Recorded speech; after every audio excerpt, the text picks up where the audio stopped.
தமிழகம் எங்கும் கிளைகள் கொண்ட Annamal institute of hotel management and hospital management படிப்பில் சேர்வதற்கான அட்மிஷன் நடைபெறுகிறது.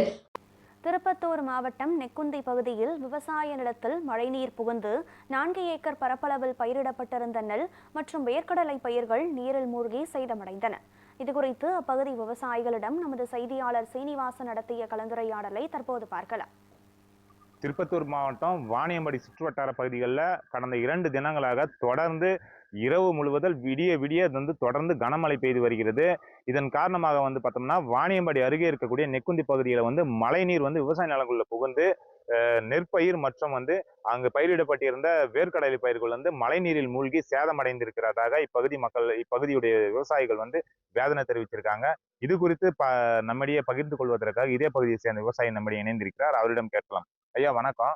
இப்போ பாத்தீங்கன்னா நீங்க எவ்வளவு ஏக்கர் நிலத்துல விவசாயம் பண்ணிருக்கீங்க, எந்த மாதிரி சேதம் ஏற்பட்டிருக்கு, உங்களுடைய கோரிக்கை என்ன? சார், என் பேர் விஜயகுமார். எங்களது 1.5 ஏக்கரா நிலம் இருக்கு. நாங்கள் நெல் வேர்க்கடலை 1.5 ஏக்கரா எல்லாம் பறிச்சுக்குது. கிணறும் மூடி இருக்கு. எல்லாம் தண்ணி இடுப்பளவில் தேங்கி இருக்கு. என்னென்ன காரணம்னா ஹைவேஸ் தண்ணி வெளியே போக விட்டாத கொல்லியில் விவசாயம் பண்ணுற நிலத்துல வந்துன்னு இருக்கு. அதுக்காக நாங்கள் என்ன பண்ணுறீங்கன்னா முன்ன கால்வாய் இருந்துச்சு, அது கால்வாயே துருத்து விட்டாங்க ரோடு ரெடி பண்ணும்போது. இப்போ நம்மளுக்கு கால்வாய் அமைச்சு கொடுக்கணும்னு சொல்லி கேட்டுக்கிறேன். எங்கள் விவசாய நிலத்தில் தண்ணி முட்டிய அளவு தேங்கிக்கிறதுனால எங்கள் விவசாயம் பாதிப்பட்டுது. கடன் செஞ்சு நாங்கள் எவ்வளோ பாடுபட்டுங்கோ. அது எல்லாம் சேதாரம் ஆகிக்குது. எங்களுக்கு அமைச்சர்லேருந்து எங்களுக்கு உதவி எதனா செஞ்சு கொடுக்கணும்னு நான் கேட்டுக்கிறேன். ஐயா நீங்க சொல்லுங்க, உங்களுடைய பயிர் என்ன சேதம் அடைஞ்சிருக்கு? என் பேர் சிவாஜி. எனக்கு 2 ஏக்கர் நிலம் இருக்கு.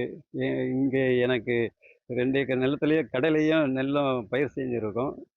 அப்புறம் போனால் இந்த ரோட்டில் இப்போது தண்ணி உள்ளே வருது. அந்த தண்ணியை வெளியேற்றுற மாதிரி என்ஹெச்சுக்காரங்க இதை சரி பண்ணி செஞ்சு கொடுத்தா நல்லா இருக்கும். அப்புறம் தமிழ்நாடு அரசு எங்களுக்கு ஏற்பட்ட இது அழித்து போன கனி நெல் கடலை இதற்கு ஏதாவது ஈடு கட்டி கொடுத்தா நல்லா இருக்கும். நிச்சயமா பார்த்தோம்னா இங்க மழைக்காலங்கள்ல தேசிய நெடுஞ்சாலையில போகக்கூடிய மழை நீர் எல்லாம் அங்க அமைக்கப்பட்டிருக்குள்ள காவாய் மூடப்பட்டதனால் அதாவது மழை நீரெல்லாம் பார்த்தோம்னா விவசாயிகளுக்குள் புகுந்து விவசாய பயிர்கள் சேதமடைவதாக இப்பகுதி மக்கள் விவசாயிகள் குற்றச்சாட்டு தெரிவிச்சிருக்காங்க. உடனடியாக அந்த மழைநீர் செல்வதற்கு காவாய் அமைத்து தர வேண்டும். மேலும் இந்த மழை நீரில் மூழ்கி வீணா போன அந்த விவசாய பயிர்களுக்கு நிவாரணம் வழங்க வேண்டும் என்று கோரிக்கை வைத்திருக்கிறார்கள். நியூஸ் 7 தமிழ் செய்திகளுக்காக வாணியம்பாடியிலிருந்து செய்தியாளர் சீனிவாசன்.